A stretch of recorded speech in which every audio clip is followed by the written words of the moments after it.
आणि त्या दिवसभरातल्या महत्त्वाच्या टॉप 9 आपण बातम्या बघूया।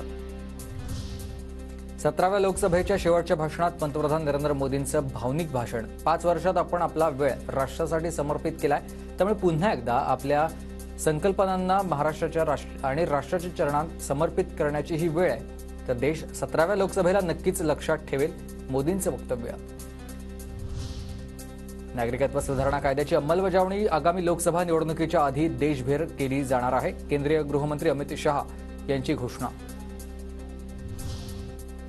काँग्रेसचे महाराष्ट्र प्रभारी रमेश चेन्नीथला उद्धव ठाकरेंच्या भेटीला राज्यसभेचा विषय नाही तर सदिच्छा भेट होती, अशीही दिली प्रतिक्रिया। आमदार सदा सरवणकर आणि आमदार संजय शिरसाट यांच्यावर लीलावती रुग्णालयात उपचार सुरू। मुख्यमंत्री शिंदेंनी रुग्णालयात जाऊन दोन्ही आमदारांच्या प्रकृतीची घेतली माहिती। आई वडील मला मतदान करत नसतील तर तुम्ही 2 दिवस जेवू नका, संतोष बांगर यांचं मतदारांना हे आवाहन आहे। तेव्हा जेवतो असं सांगा, संतोष बांगर यांनी विद्यार्थ्यांना हा अजब सल्ला दिलाय। आमदार संतोष बांगर यांच्यावर कारवाई करा, यांना मतदान करण्यासाठी मुलांना जीव नये हे आत्महत्या करण्यासाठी सारखंच आहे। आमदार रोहित पवारांचा ट्विटमधून संतोष बांगरांवर हा संतप्त सवाल।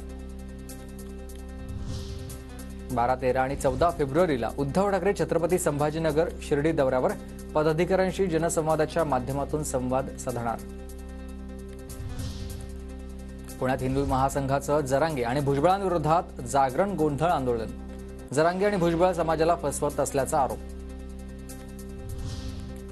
एसटी कर्मचारी पुन्हा एकदा आंदोलन करण्याच्या पवित्र्यात। मागण्या मान्य झाल्या नाही तर एसटी सेवा बंद करणार। राज्यभरातील एसटी कर्मचारी 13 तारखेपासून विभागीय पातळीवर उपोषण सुरू करणार।